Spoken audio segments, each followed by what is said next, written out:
Hello, everyone, and welcome to this episode of MedTech POV, the podcast brought to you by AdvaMed, the world's largest trade association for medical technology companies. I'm your host, Scott Whittaker, President and CEO of AdvaMed. And today, we're pleased to have with us Nacho Abia, Chief Operating Officer of the Olympus Corporation. Nacho began his career at Sony Electronics and joined Olympus Europe 20 years ago in May 2001 before steadily growing into executive leadership roles throughout the company. If you're like me, at some point you owned an Olympus camera, and some of you may be wondering how a camera company became an important and innovative play in the medical technology arena. We'll find that out today.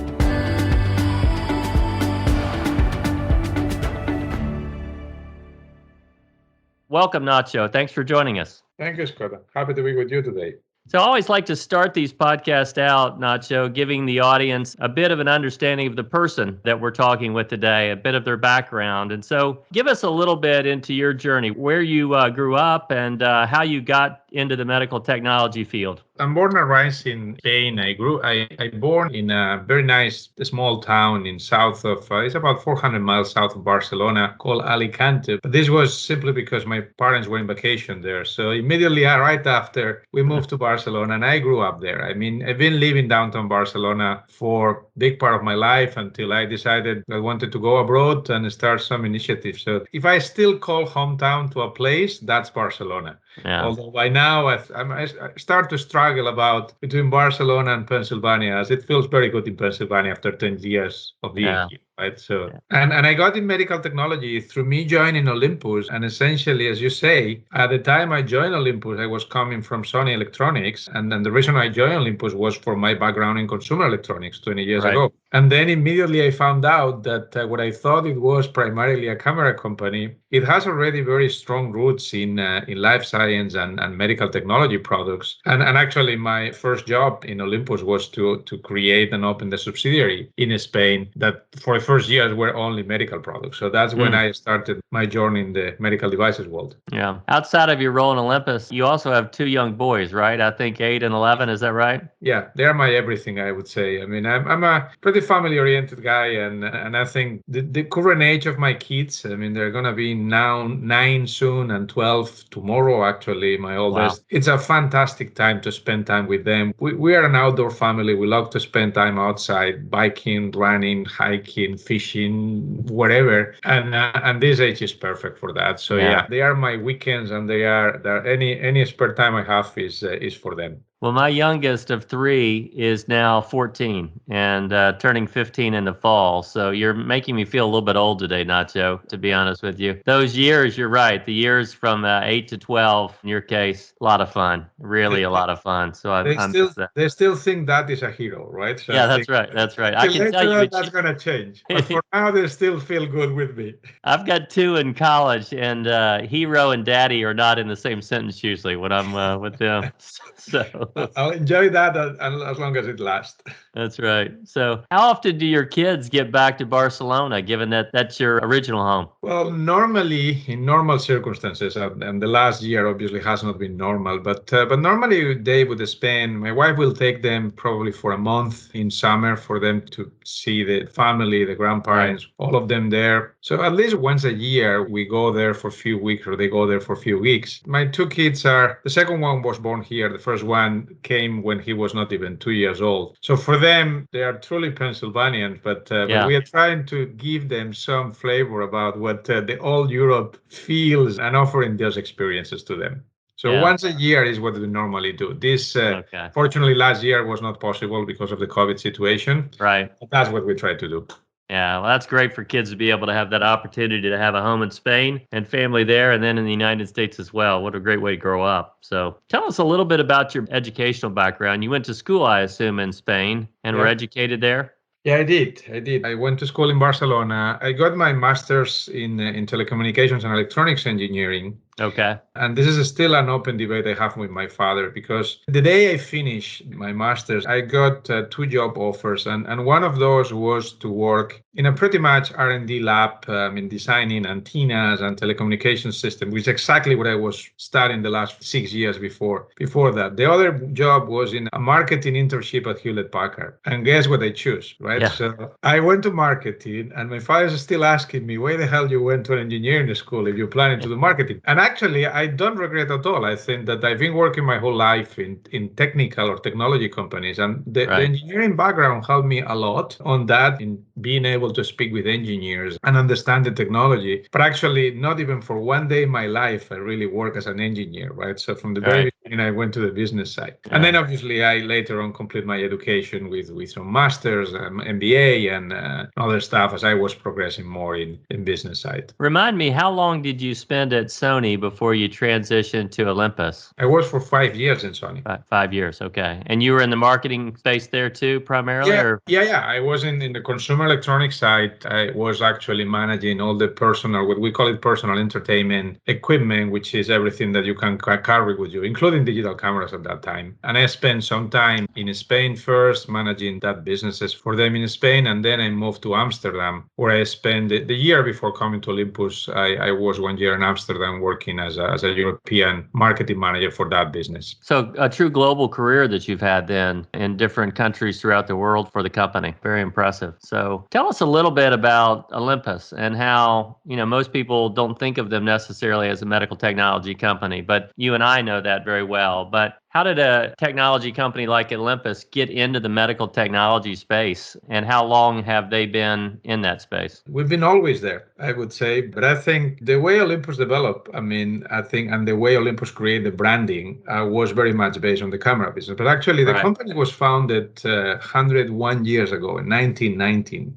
And 102 years ago now. So the first product that we commercialized was a microscope. And we have pictures of that microscope. Is a pretty interesting piece. It was the first time that a Japanese manufacturer brought to the market something with was able to compete with, at that time, German optical technology. And since then, Olympus has been leading in the optoelectronics way. So 1936, we entered the camera market, and we did our first photo camera. And 1952, as a consequence of collaboration with a GI doctor that in Japan that came to us and say, well, you do cameras, you do microscopes. Is there any way that you can put a camera in the tip of a tube so I can see inside the stomach without having to open the stomach, which is not an easy thing to do? And then the engineers worked on that, and this was the first gastro camera, right? So, and this was commercial in 1952. So it was the first endoscope that literally was nothing else than a plastic tube with a camera on top and a shutter that the doctor was pressing to take pictures. And since then, right? So I think since 1952, we've been in the medical space. We created the endoscopy space, and we've been leading and dominating that work for many, many years. So essentially, Olympus has been in the medical technology field for more than 70 years. But as I say, right? So our branding was created based on our cameras. And as you say, many people had Olympus camera. And every time, even today, still, when I talk about Olympus, they say, oh, the camera company. I say, well, it used to be the camera company. But we always have been in medical technology. And obviously, since the smartphones came into the market and start taking over the photography landscape, I think that over the last years, that market was declining very intensely. And pretty much the only thing which is left is the professional camera market. And to the point that January 1st this year, we sold that business. So Olympus doesn't have any more cameras. Still, the Olympus brand is available, but we sold it to a private equity company in Japan, and they carry they're going to carry the brand for a few years. But by now, Olympus is a medical technology equipment company. Right. 100%. So since you've been there for the last 20 years, talk about how Olympus has evolved in the 20 years you've been there in the medical technology space, and kind of give us a sense of what you see in the next few years as well. Well, when I joined Olympus 20 years ago, the largest market for us was the camera business. This was the largest business we had. The medical technology started to grow at that time, but it was not that important. Over time, over the next decade, many things happened was with the digital camera booming, and then the smartphones coming in and taking over that market very quickly. So it was kind of a roller coaster. We grew very fast on the digital camera wave, but then as fast as it grew, it went down when the smartphones came. As this was happening in the camera side, at the same time, it was very steady and firm efforts into build our medical technology business, right? So what has evolved mostly was fundamentally, we have been always leading in the endoscopy, flexible endoscopy side. I mean, we have a massive market share in that space. And for whoever which is using a flexible endoscope, either in GI or in ENT or urology, whatever space you want, Olympus is there with a strong presence. But what we did, as we saw clearly the decline of the camera market was coming, was to grow other areas and to grow into therapeutics areas much more than not only on optical imaging. And then over the last, started 15 years ago, we started to move into other spaces and we offer a much more broad range of products. And actually, the first time that the company declared, in 2012 was the first occasion that the company declared that we are a medical technology company with other businesses. Well, for many years, we were a conglomerate of different businesses together. So you have a therapeutic solutions division, Nacho, and you've begun to grow that as well in the past few years as well, right? Indeed, we have. And actually, the way we divide our world in medical is what we call endoscopic solution division, which is something to do with visualization, visualization and imaging. And this is headquartered in Tokyo. And then our therapeutic solutions division, which has to do much more with devices and more specialties, which is actually headquartered in Boston. This was one decision that we took 3 years ago. So I think it was one big signal that the company was moving away from being an endoscope manufacturing based on the great technology that we have in order to become a more solid medical technology provider at a broader sense. And in order to do that, we moved that division. It was a big signal to the markets and also to the company. We moved that to Boston because we thought that Boston was a better place to find talent, to compete. It was more, most of our competitors were there. And since then, we're managing that part of the business from there. Also because obviously the US is the largest and more relevant market in that space. It's amazing what has happened with the company as you walk back through the history of it and the recognition by the leadership that the camera business was not going to be permanent, right? And we're going to have to make some adjustments going forward. We, as an industry, Nacho, we have been through this past year, an inflection point maybe for some of us as well, right? Understanding what's the world going to be like post-COVID, not only for our businesses that we operate, but for our employees and how we operate our companies as well. I want to take just a couple minutes to hear your thoughts and reflections on leadership during COVID-19 and how you have managed your employees and your business during this very challenging time and some of the lessons you've learned coming through that. Can you reflect on the past 15 months now and what you've learned leading Olympus? Yes, indeed. I think that this has been an extraordinary time. Obviously, a terrible situation for many people and many families. But I also think that the COVID situation has transformed and changed the way we work, the way we think. And I think it's going to be a before and after COVID in the way we conduct our life and our businesses. I think we went through the normal journey that everybody experienced or everybody that was managing a business, right? So I think I remember in mid-March when we took the decision to shut down our offices and send people home, and we thought that this was going to be for 2 weeks. And I think the first reaction was kind of panic, right? So I think we thought this, well, first of all, we need to protect our employees. We need to make sure that our employees are safe. Second, we need to protect our supply chain because many of the products we do are necessary for patients and for physicians. And we have to make sure that our supply chain, worldwide supply chain. So this was completely unprecedented, right? So not only from our own manufacturing, but also from our providers, from our vendors. I mean, this caught all of us with a low guard. Nobody was expecting this. So this was the first kind of reaction. I think over the next months, we saw, especially in the US and almost everywhere, but especially in the US, I saw that when the elective procedures were canceled, I think this was also another concern, big concern that what's going to happen with the business, what's going to happen with the cash flows, how can we manage that? But I think over time, as the things were recovering, and I think we all were start to adjust to the new normal. And I think at the end of the day, when you are in the space of medical technology, there are certain things that cannot wait, right? So I think at the end of the day, the patients need our product. And I think we had the responsibility to deliver those in whatever conditions, right? So I think we were adjusting to the situation. And as the year was progressing, I think the business world recovery, it was a little bit more clarity. Then the vaccines were approved. All those was transitioning into the new normal. And I think now we are in the point where it's like, first of all, I think in the US, things are going pretty well in terms of vaccination. Unfortunately, many other parts of the world are still dramatically struggling. And so it still will take a while until we can call the new normality. But I think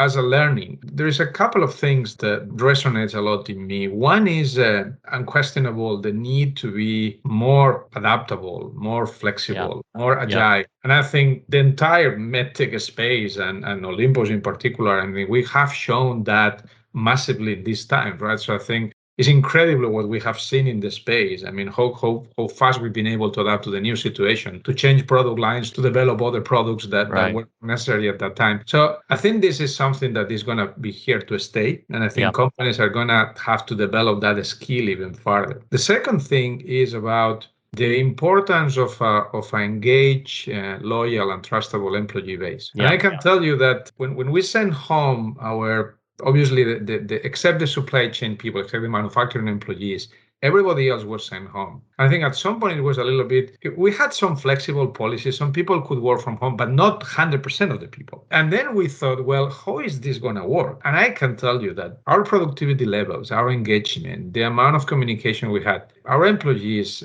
earn a massive right to be very much trusted, right? So and that's going also to change the way we conduct business, the way we manage people, because they've proven they don't need to be managed. They need a direction, they need guidance, and they need goals to achieve. And they've proven that they can do that. That's another big learning. Yeah, we knew we had great employees before, but I think if this COVID situation has proven something, is that they are even greater than we thought. Yeah, that's right. When do you see, Nacho, it coming back to what it was before, as far as people working in the office versus working outside the office? Or do you think it's always going to be a very flexible hybrid environment for everyone, particularly Olympus? I don't see things coming back to where we were in 2019 by any means. Yeah. I don't see things coming back, first of all, from the way we conduct our business. I think that that's another thing that we have discovered, that we can do many more things more effectively with higher productivity, maybe traveling less. I think these virtual interactions are not perfect, but definitely are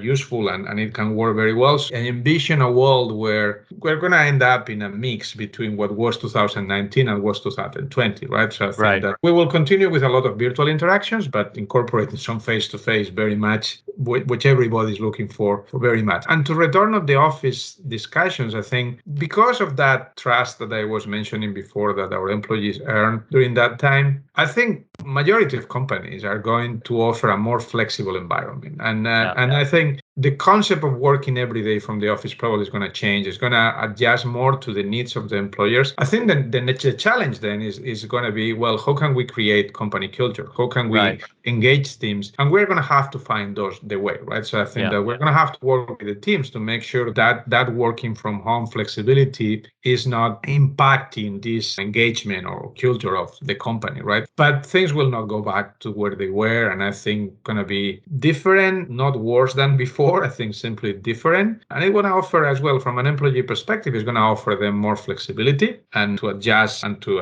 manage their work-life balance in a better way. And I think this is a good thing to have. Back to the business side of COVID for a minute. The second quarter was tough for everybody in the space, right? And you saw revenue declines that were significant, inevitable, right? That it was going to happen. And then in the third and fourth quarter, we started to see things come back, in some cases slowly, in other cases more quickly. Was that a similar path for you? Bad second quarter, better third, better fourth, and you just continue to make progress? Or did you see a major jump at any point in time? Well, I think the biggest jump was from the second to the third quarter, right? So I think the second quarter was pretty terrible for everybody for known reasons. I think that this was across the industry, depending on what kind of products you have, you were more or less impacted. But I think across the industry it was difficult. Already in the third quarter, we saw things started to normalize. I also would say that geographically and things were tougher in the US than in other places. Europe, for example, I guess the diversity of Europe helped in this environment. I mean, some governments reacted with significant investment in healthcare, so that helped. So I think Europe has been less impacted by the whole thing. So I think overall, in the third quarter, we saw that things have started to stabilize. Fourth quarter was better, and our last quarter of our fiscal year that just ended in March, which is the first quarter of this calendar year, this has been pretty nice. And now we're starting to compare against last year, where it was already impacted by COVID a little bit. So I think that it's not going to to be easy to see how business are going. I think we don't want to compare against 2020. We want to compare about 2019 in order to see how things are. But I think the business is back, and I would say almost 100%, if not 100% back. And we are seeing that recovery. We know that the specialty by specialty, some procedures are not yet back. And I think this is, again, from a patient point of view, I think that still in some areas, we don't see the same activity 2019. One of the areas that I think, and for whoever that might listen to this podcast, I would encourage them to go back to the preventive colonoscopy, right? I think prevention in colon cancer and in any other cancer is going to be a key. And this is one of the things that we've seen, obviously, slow down because, everybody thinks that you can wait another 6 months until situation is more clear and there is less risk. Well, I think now we have to bring all these people back and we have to campaign for all those people to be back to avoid a worse situation in future, right? So I think it's still not, procedure level is not recovered 100%, depending on the specialty. I think we're getting there. So it's an encouraging sign. I mean, you talk about prevention. I read a statistic recently that there was, I think it was a 40% drop in cancer diagnoses during 2020. That obviously was not because of the fact that fewer people were getting cancer, right? It clearly has a lot to do with the fact that people just weren't going in for their screenings. And it does worry you about the next few years, right? If people aren't going back to the doctor quickly enough. It does. And I think we are still on time to mitigate that. I think that we need the people to get back to the screening activities, wherever they are, whatever kind of cancer it might be a screening to. But I think it's important. The other good thing by now is that the healthcare institutions all over, and especially in the US, have done a fantastic job in order to prepare themselves to handle the COVID. I mean, it was a bit chaotic, especially on the first months, and everybody need to adjust, but they did a phenomenal job as well. And I think now it's safe, and on top, now we have the vaccine rolling out very well in the US. So I think we need to bring patients back. I think that this is important, and I think collectively the industry, we need to also take our portion and helping in the communication. I mean, it's safe to go back, and it's definitely something that will prevent them to get in serious troubles in the future.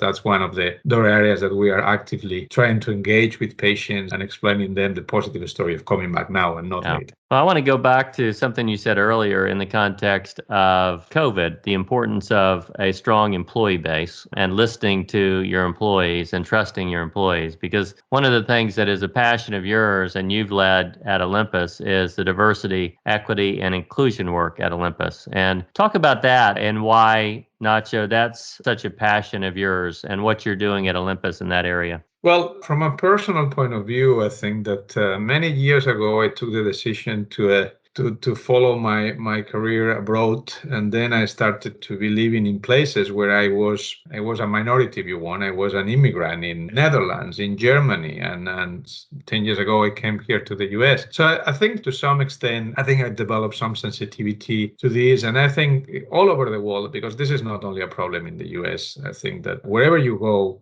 there is bigotry and there is people that they don't accept the difference and they don't like the difference and there. So I think this is something that I think it's not that I have really bad experiences or terrible experience myself, but I've seen these situations and I think I'm very sensitive to those. The experience at Olympus, I think it was actually one of the things I'm very proud about. Once again, is about our employee base, right? Because our diversity and inclusion efforts started really on a grassroots exercise. It was the team members, the employees, they started to organize themselves. They created community affinity networks. And they were doing that with a blessing from the management, but not much support, right? So it was growing from, and it was a very nice movement to see growing and to understand that people care about those topics and they wanted to, at the end of the day, create a better world, which is what I believe is behind diversity, equity, and inclusion initiative, right? And then at some point I realized, I said, well, this is fantastic and these people is doing a great job, but it's not enough. We have to, as a company, we have to provide them support. We have to support them. And this is when we started to create our own infrastructure to support them, to provide a little bit more budget for them to do.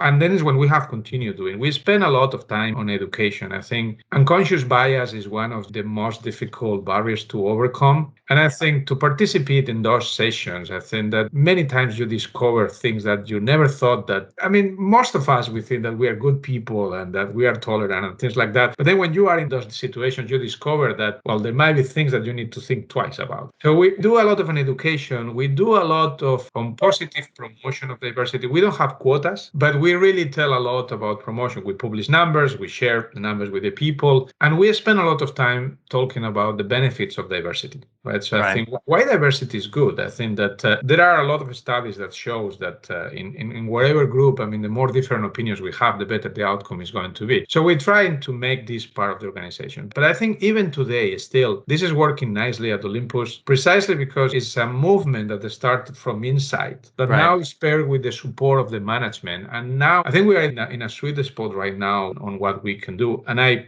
strongly believe that, as I say, tolerance, respect for the difference, and an appreciation of diversity, it's all going to contribute to create a better place to work first and a better world later, right? So, and I think that's what is something which is great when you see your employees truly engage in this initiative. And it's really very encouraging for any people manager and really inspire you to help and to support those as much as you can. Right. You know, the thing that has struck me about DE&I, the diversity, equity, and inclusion movement, is not only is it the right thing for us to do as leaders from a moral standpoint and an ethical standpoint, what we've also learned is it's right for our businesses as well, right? We operate better when we are more diverse and more inclusive in the way that we think about our businesses and our employee base as well. And when you put those two pieces together, it's a no-brainer, right? We just have to do more in this space. Absolutely. And that's exactly, I mean, this last piece is something forgotten in the advocacy efforts on diversity, equity, and inclusion. And I think it's important to remark, I mean, that you perform better when you have a diverse team and you listen from more people and you respect, again, tolerance for the different opinions, because it goes along with respecting everybody, listening from everybody, understanding everybody can bring value. And no matter what is the origin, the thought,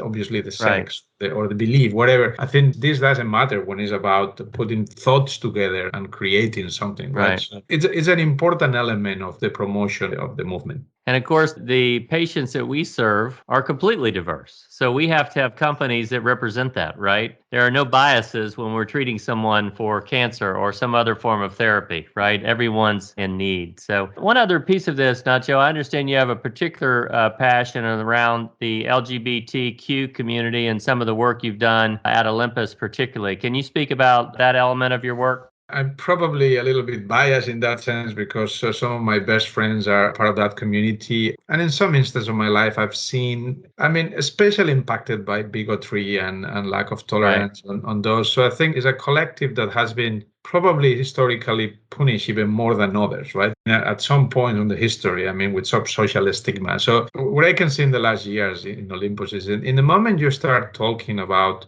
all these initiatives and the positive of it and the embracement of diversity is when you start to see people speaking up and explaining their stories. It's nice to see. And I think, again, it's becoming very personal because I believe that some people make judgments in the distance. But when you start to get in touch with those diverse people or those minorities or those whatever, and you work with them and you talk with them and you realize that they are as wonderful people as everybody else, of course, right? So, but I think when you have that personal interaction, I think that things become easier and even better. As a collective, I think it's one of the collectives that I think needs more support in order to whatever is left from any bigotry in the world. I think we have to take this away and move forward and 100% normalize that in any environment, right? So I think that's what, again, probably I have that sensitivity developed over years. As I say, some of my best friends are gays, and I think that this is something I developed from sensitivity over time.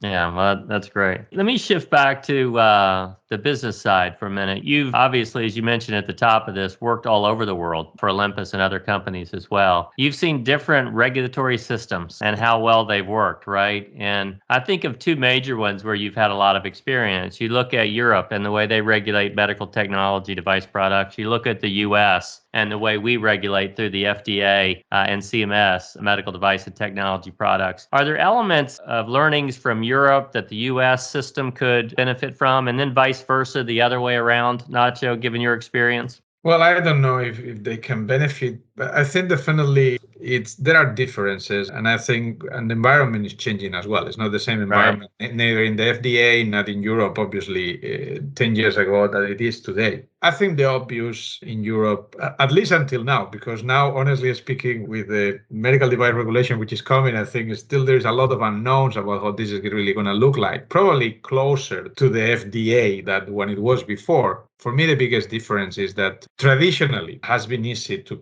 put a product in the European market than in the market. I don't know how good or how bad it is. I think that this has been a fact. I think that at the same time in Europe, and you have to deal with a number of regulators, right? So the CE mark is unique, but then from adverse event reporting and from many other areas, you still have to deal with every country regulator, which is adding a lot of bureaucracy on the system. So I would say when I think in the FDA, one of the things I learned in my time in the US is that actually I believe the FDA does a very good job in protecting patients. Yeah, the process is more stringent, is more strict, there is more demand. But at the end of the day, I think that the folks at FDA, they really have a strong sense of mission, and it's a great mission, right? So I think someone have to do this job. Someone have to make sure that the products that we bring to the market are safe and efficient for the purpose that they are designed. And this elevates the standard of the entire industry, right? So I think that that's something that we have to make sure that we satisfy those requirements. By doing that, the quality of our products is also increasing our attention to these topics. The not as good part of that caring of the patient is obviously the speed, is the efficiency, is the complicated processes. I think this is still what we all would like to see an FDA and a CMS, which is obviously, more agile and more flexible in certain things. Innovative technologies is one of those cases where I think it's not easy to bring an innovative product to the market. And when we think about large companies, we might entertain the whole process of bringing an innovative arc and the famous valley of death until you can start getting revenues from those products. But it's terrible for the startup ecosystem, which is actually, is where you really have amazing innovation, right? And it's terrible for them. It's terrible to survive. This is something that I truly hope, and I know they pay attention to that and they care about that, but I also hope that they will see more movement in that and more accelerated pathways to market, right? So as I know AdvaMed is working on all those. So I don't know if I can choose or pick between the European and the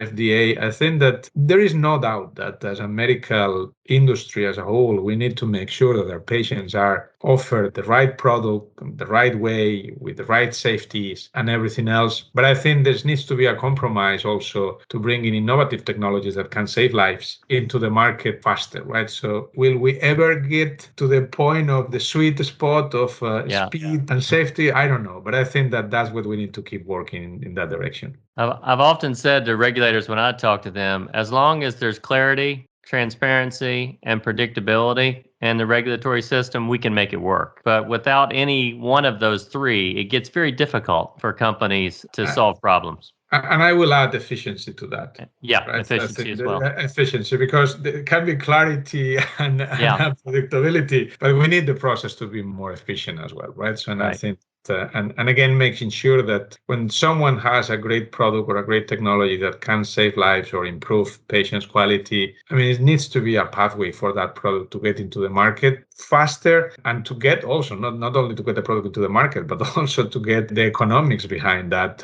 work for those companies developing those products, right? So I think that this is probably the next chapter for our regulator in the US and also one of the pillars of AdvaMed for many years, and I know it will continue being. As we wrap up here, if the listener could see what I see over your right shoulder is a motto for Olympus, which is making people's lives healthier, safer, and more fulfilling, which is at the heart of everything you're about and what you do. Give us a window into what the next 5 or 10 years looks like for Olympus and some of the things that are exciting in your mind about the future.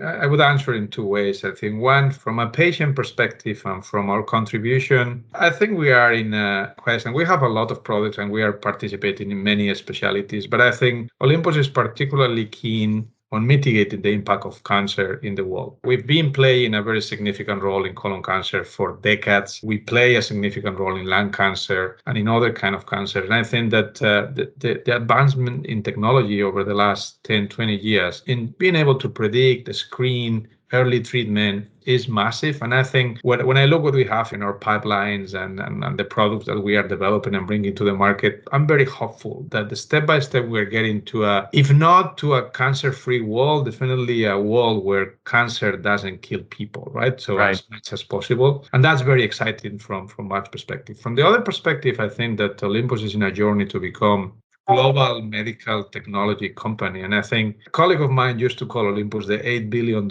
startup, because in many areas we still have to learn a lot from the big companies that has been in the space for more decades that we are, at least as a medical device companies. So I think we will continue our journey of globalizing ourselves and with a strong heritage in our Japanese roots as a company, but globalizing ourselves, making sure that we provide the right solution for the right customer anywhere in the world. I want to close with this because you mentioned cancer. I know you have committed a lot of your own personal time and that of Olympus as well to cancer research and work to prevent cancer. You participate in, if I'm saying it correctly, Tour de Touche, an event that's focused on raising money for cancer. Can you talk about that and your passion around that event and your role in it? Yeah, this is actually it's a nice personal experience. I think many years ago, 8 years ago, a cancer survivor here in our Central Valley, Pennsylvania headquarters literally knocked to our door and say, well, I mean, I'm a cancer survivor, I'm alive, and I would like to do something. And then he was pitching us to say, well, I would like to do this Tour de Touche. It started to be a bicycle race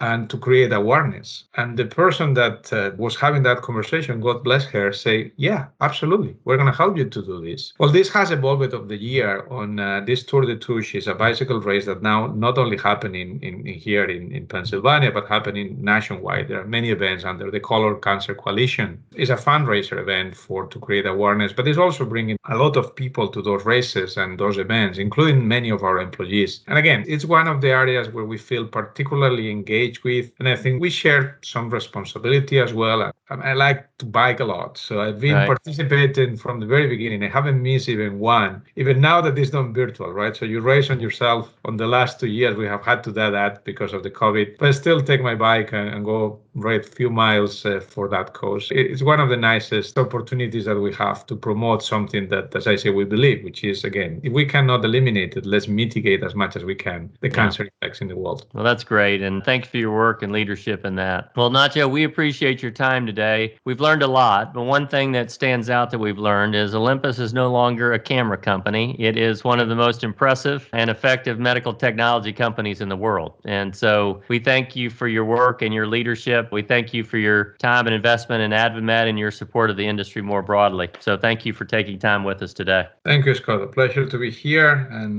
looking forward to continue working with you and the other AdvaMed folks and to advance our agenda to have a better world and to take care of our patients and the customers we have. So thank you. Very well said. And for those of you who are listening, thanks for tuning in. For more episodes, you can visit advamed.org/podcast or subscribe to the MedTech POV podcast on your favorite streaming platform. Until next time, this is Scott Whittaker. Thanks for joining us. Have a great day.